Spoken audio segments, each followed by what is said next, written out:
Alrighty, folks, today we are going to take a look at some of the most woke TikTok clips out there. Now, my producer's telling me these are particularly difficult to watch, but I will be the judge. You may regret that. Before we begin, I want to give a shout out to Giant Partners for sponsoring this video.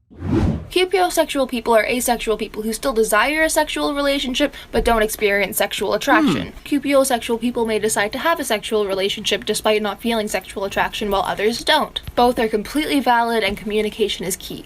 Hope I could help. Check out my hashtag VampireKidExplains for more. It did. It helped. It helped. I now understand nothing about what just happened. How hard do we have to work to come up with sexual minorities now? Right? We have such a viciously intolerant, brutal, sexist, heteronormative, cis-patriarchal society. We have alienated so many people that they have to work so hard to come up with being a member of a sexual minority. That used to just like a person who didn't want to have sex, but who sometimes has sex. How do you exactly, do you like identify into it? And sometimes you're into the sex, you're no longer cupiosexual, but this is the thing. It's all fluid, right? You can be whatever you want at any time. And no one has to verify any of this. You just declare yourself a sexual minority. I declare. So it's fun to watch how we have created basically two categories in American society, the victimized and the victimizers. And when you create those two categories, everybody wants to be in the victimized category because you don't want to be a victimizer. So now you're like a cupiosexual or a demisexual was the other one that was recently in the news because of Andrew Cuomo's daughter declaring herself a woman who only wants to have sex with people to whom she's emotionally attracted, which used to just be called a woman. But it's all good times. You have terms for everything now. Terms up the wazoo. Governor Abbott has just lifted the mandatory mask mandate in the entire state of Texas. Now businesses are back at 100% capacity.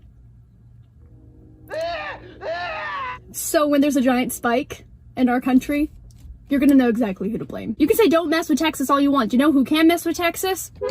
The wrath of God. Viruses don't care about your weird state pride. Get over it. Did the spike happen? Nope.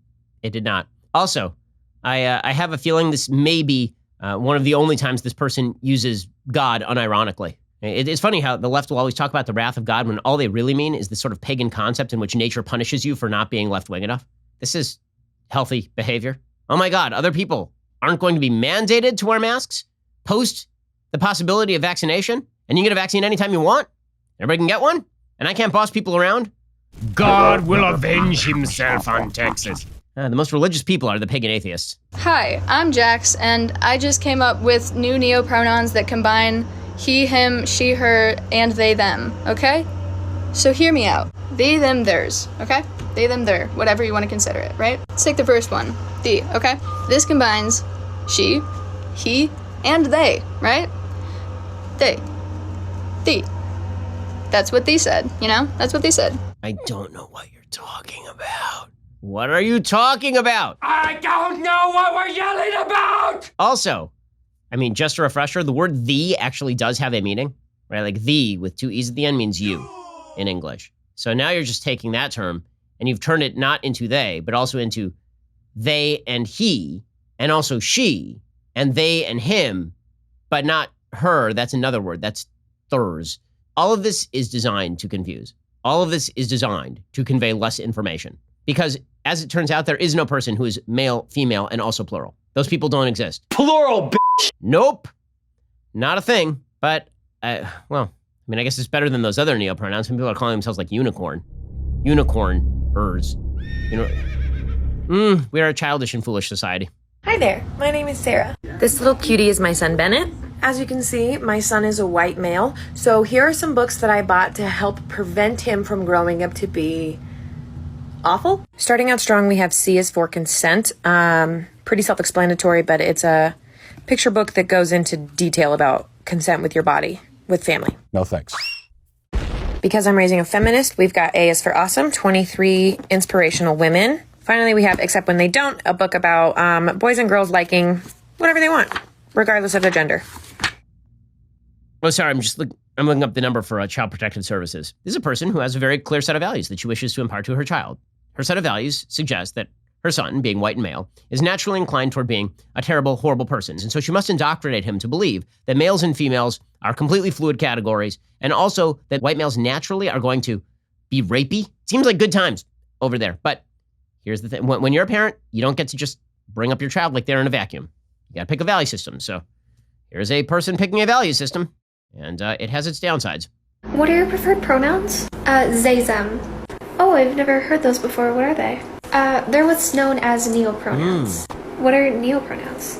They're basically your own custom pronouns. When no other pronouns seem to fit, you come up with your own pronouns. Anything can really be a pronoun. It's true, anything. How do I use them?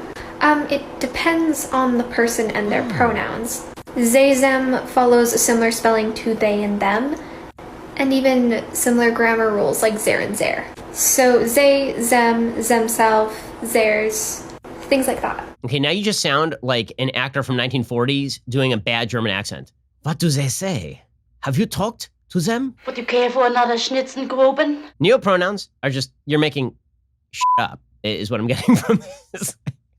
And we're all supposed to just pretend this is normal. Oh my God, we're all supposed to pretend that we're going to go along with this now. Like, okay, I just felt so, marginalized by typical human language that I've created a new set of terms in which I prefer to be referred to as and also those are my new pronouns. So every time I come in the room, I want someone to say, well, instead of like there he goes, it'd be there goes.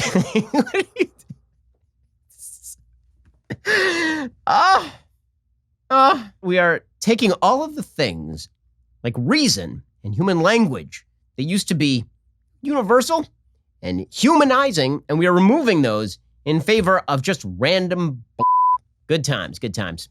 We'll get to more of this TikTok brilliance in just 1 second. First, every company strives to have unique values and a long-lasting impact. We built our entire business around that notion, which is why we take data incredibly seriously. It's time to position your company as an industry leader, create buzz, attract new customers, and generate consistent revenue. The folks who can help you do that, Giant Partners. They're America's #1 data-driven marketing agency. Giant Partners operates in the business-to-business space, offering a variety of business marketing solutions such as database marketing, brand development, web design, SEO, lead generation, digital marketing services, as well as ad placement. That's just to name a few of the things that they do. Whether you own a small family business or handle millions of bucks in revenue every year, Giant Partners can help you get to the next level. Their marketing strategies are research-driven. They are equipped with 20 years of data experience. Don't take my word for it. Their largest customers include BMW Nationwide, Ohio State University, 3M, and Ethan Allen. So head on over to giantpartners.com right now to get your business set up today. Again, that's giantpartners.com. Let them know that we sent you here at The Ben Shapiro Show. Head on over to giantpartners.com right now. Uh-oh. A 1, a 2, a 3, a 4. One announcer good pride. One announcer good pride. One non-binary, gender fluid, trans men and women too. Trans men and women too. Wow. First of all, just the musical talent on display is spectacular. The hijacking of children into this video is also particularly spectacular. I really did enjoy that. Non-binary, gender fluid, trans men, and trans women too. Extraordinary femininity demonstrated by this particular trans woman. Definitely convinces me that gender is nothing but a social construct. My fur girl just came up to me and asked if she could play with my Dumbo Trump flag. And I said, my Dumbo Trump flag? I don't have one of those. And yes, she calls him Dumbo. I just never corrected her. And she goes, yeah, you do. This one. And I feel like it's kind of profound. Did he ruin the flag for anybody else? Just me? Maybe you should have exposed her to the American flag before Donald Trump did, and that would have been your solution right there. Maybe the reason that she associates the flag with Trump is because you never taught her what an American flag was. And that one's on you. That one's on you. When it comes to inclusive language, oftentimes people tend to use phrases like people with penises or people with vaginas rather than saying male and female or men and women. While this can absolutely be inclusive for trans people, unfortunately it's not always the most inclusive language for intersex people. My advice is to use language that focuses on function and not just form. That means focusing on the actual function that you're talking about, such as people who can get pregnant, people who can get other people pregnant, people who are at risk of testicular cancer, and so on and so forth. This is much more inclusive because there are intersex people who are born with a vagina but don't have a uterus or ovaries or an ability to menstruate. This is because some people that are born with a penis don't have testes. I think that from now on we should describe people by all of their biological features. All of them. So I think it should just get longer and longer. So it could be a person with a penis but no testes, and also a uterus but a prostate. Like that, I feel like that would be better than just saying intersex people.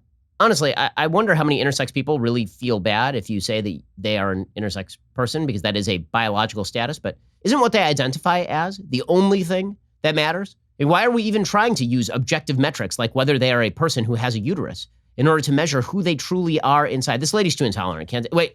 This person who I presume to have a uterus, but have to make an assumption about.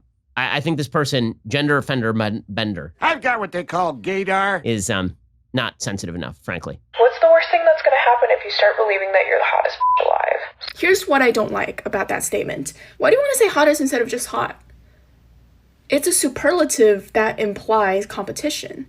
Is it because you're still basing your self-worth on how you compete with other hot bitches, aka women? Just stop using superlatives! This is the stupidest thing that I've seen in at least the past 12 seconds.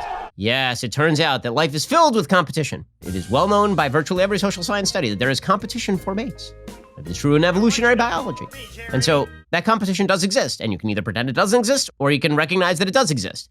But this person seems very, very angry about superlatives, which makes them the craziest person that I've seen in the last few seconds, at least, because I'm watching these videos back to back, and frankly, I just want to run directly, like screaming through a plate glass window. There are more? How many of these are there? You're gonna like Clockwork Orange me here and just pry my eyes open. Guess what, f***ers? My patience has run out. Pansexuality is not inherently biphobic. They are both valid sexualities. Both of them. And while yes, I have seen pansexual people use that label for questionable reasons, they pretty quickly get it once you explain things to them. They do. If you took all that energy you spend calling people biphobic and saying they're performing bi erasure and just educated them, there would be less biphobia. There would be less bi erasure. Because you've explained it and people will know the difference. I've f***ing had it with you guys. Jesus f***. What was that? Was that in human English? I don't know what any of that means. I don't know why this person's yelling at me. I don't know why you guys are putting me through this. I don't know why I employ you. I'm surrounded by assholes. There's so many things I'm so confused about and troubled about right now. I think the only thing that we can take away from this particular video is that no one should ever use TikTok for any reason. Thank you! Not only is it a Chinese propaganda tool, gathering all your data, but also it's filled with self-obsessed people who believe that what they have to say is very important, no matter how stupid or minute or ridiculous. With that said, if you want to see me react to more insane TikToks, apparently let me know in the comments or something. If you have any TikToks you'd like me to see, you can share below, and my producers, I am sure, will check and then torture me with those.